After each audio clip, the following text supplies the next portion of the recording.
Going back to 2700 BC is when the first recorded usage of cannabis was referenced as Chinese medicine. It was in the mid-20th century sweeping legislation was brought in to control cannabis, and in the 21st century it became illegal. But on October the 17th, 2018, cannabis became legal in Canada. And here in the Shxwa village, just outside of Chilliwack, BC, they are taking full advantage of this opportunity to grow, harvest, and sell top-grade BC bud. Chief Robert Gladstone says he left his community for about 20 years and then returned to become chief with a vision for the future. I looked at my village and I said, it's time. I read a lot of books by people in the world who said there is value in our land, but we couldn't unlock it. Here we were, wealthy people in terms of land, and I lived in a house as a child with no electricity in this day and age, and no plumbing. I had a burning desire within my soul to unlock the value in the land. I had a burning fire within my soul who wanted to create jobs. I wanted to do something that would change the status of our people. And Chief Gladstone has done just that. By partnering with Nations Cannabis and successfully getting a federal legal license to grow and sell, the economic impact from this new revenue stream is changing lives.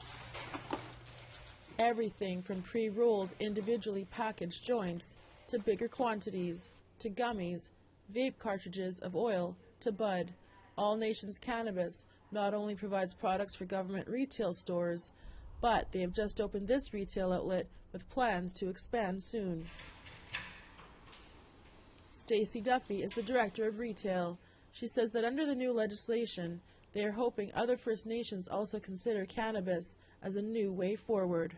This is going to offer economic development and growth within nations all across BC underneath the Section 118, and hopefully nationally in working with the jurisdictional province as well in terms of each province and what they kind of operate in the cannabis sector currently.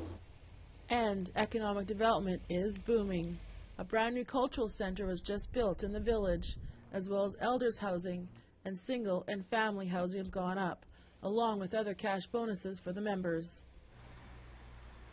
For the last 2 years, Nations Cannabis has also created hundreds of jobs. Bryson Rabang is from the community and well on his way to becoming a master grower at the facility. It's amazing because a lot of people have jobs now and they get to provide their families, and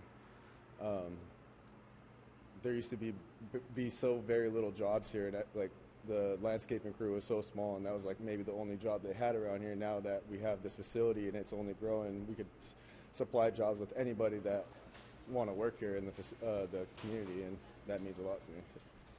And business is good. A flowering room like this will produce roughly 100 to 120 kilos every month, and with plans in the works to expand soon, they will be producing double that amount.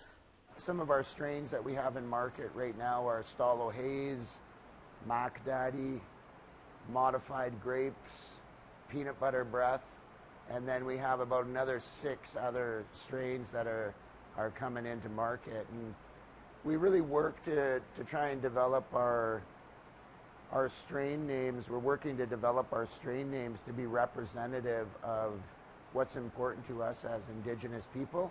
So we're constantly doing, brainstorming and development of strain names that are, representative of stuff that's meaningful to us and hopefully other Indigenous people throughout BC and Canada. So the product from here goes, all across the country.